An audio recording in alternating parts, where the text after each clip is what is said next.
রাজধানীর গুলশানের হোটেলে অ্যারিস্টোক্র্যাট ইনে অনুষ্ঠিত হলো টেস্ট এশিয়া ফেস্টিভ্যাল 2025-এর প্রিভিউ রোড শো। মঙ্গলবার সন্ধ্যা 6টা থেকে রাত 10টা পর্যন্ত রাজধানীর গুলশানের একটি হোটেলে এই শো অনুষ্ঠিত হয়। অনুষ্ঠানের উদ্বোধন করেন বাংলাদেশে নিযুক্ত ফিলিপাইনের রাষ্ট্রদূত এক্সিলেন্সি নিনা পি ক্যাঙ্গোলেচ।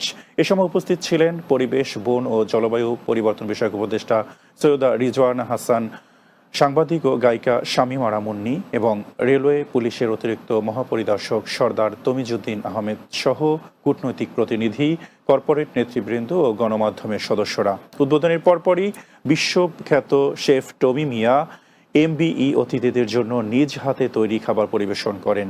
এশিয়ায় খাদ্য ও সংস্কৃতিকে বিশ্ব মঞ্চে তুলে ধরতেই এই আয়োজন বলে জানান আয়োজকরা। If you come to Bangladesh, they used to say that the only recreation the Bangladeshis have is food and around food. আজকে আমরা স্ট্রিট ফুড, বিভিন্ন দেশের যে এশিয়ান কান্ট্রির স্ট্রিট ফুড স্যাম্পল দিছি। মেইন ফেস্টিভ্যালটা সিলেটে 21-22 তারিখ নভেম্বর